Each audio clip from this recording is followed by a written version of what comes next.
commands to be run. Hey guys, this is Prasant from Tech Answered and let's get started.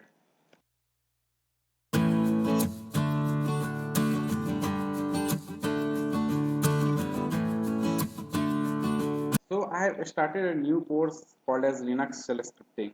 In this tutorial, I am going to give a full demonstration of all the Linux Shell script and how to create such scripts. So let's get started with the basics. First one is, what is shell script? So it is a program with set of commands to be run by Unix shell.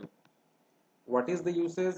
So we can use to automate repeating tasks or to customize our daily activities. Types of shell script. There are two types. One is interactive and another is non-interactive.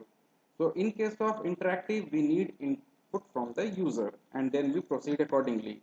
In case of non-interactive, the shell script will not wait for any input from the user and will proceed to run.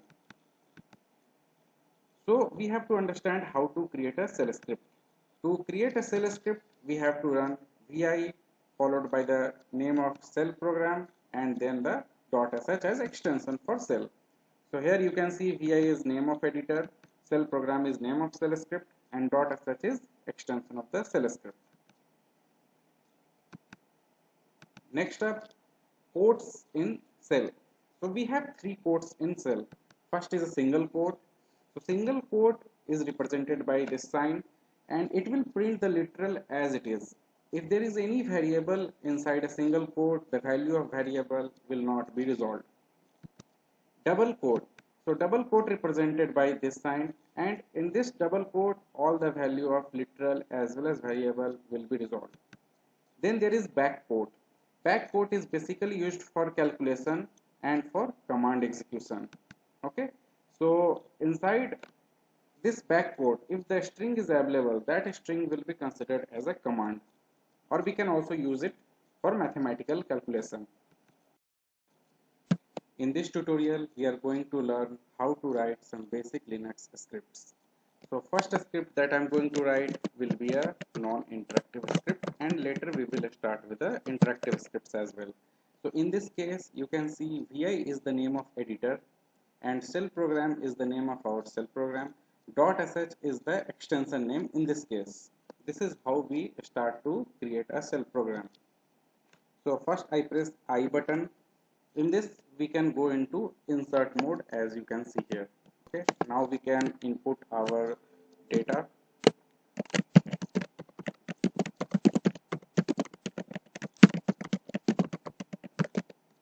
Okay, so I'm going to write couple of commands which already exist in Linux. Now I'm going to save by pressing escape colon WQ. Now my shell program is created as you can see here. So this is my shell program. So let's try to run it and see what happens. So in order to execute a shell program, I have given sh space name of shell program and you can see the output.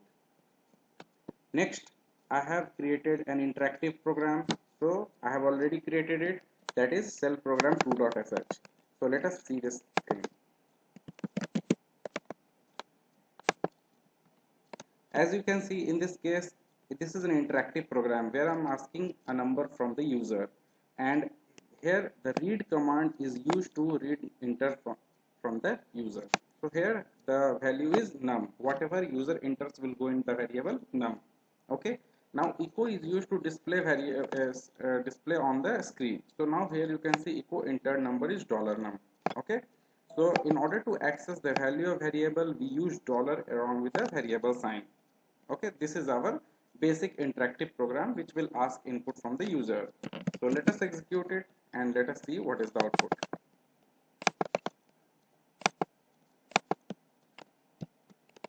So it is asking me a number. I am giving 24. As you can see, it took a number and entered number is 24. Let us consider another example. So that I have already created one more program, shell program 3.sh. So let us see the contents of this program for better understanding.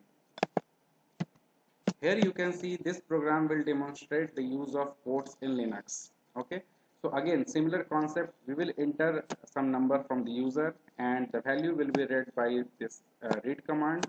And now single quote, okay, so single quote will display this thing, okay, and double quote will try to display this one, okay.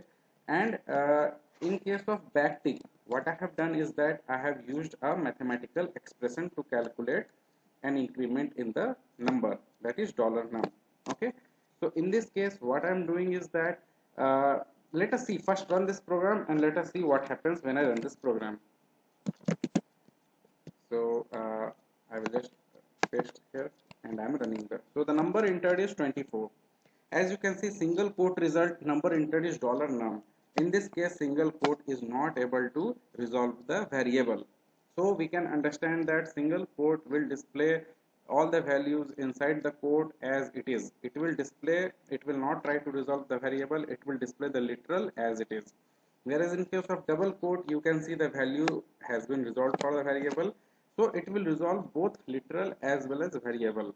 Okay. Whereas in case of backtick, we used a mathematical expression to calculate the value. So I added one value to 24 and the entry is 25.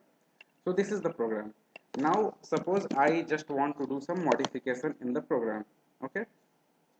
So this I am doing just to explain you guys one thing.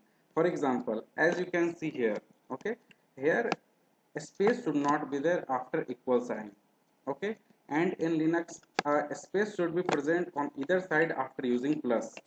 Suppose in case I did not use a space, so let us see what happens in case I miss a space here, okay.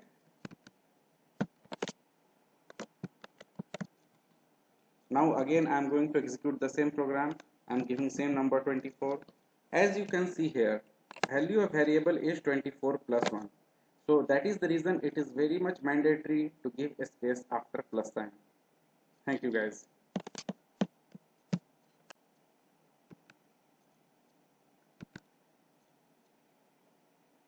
So lessons learned from this session is basic understanding of Linux shell script.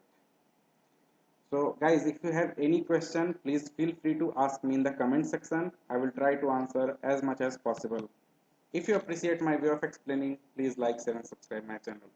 Thank you guys. Have a great day.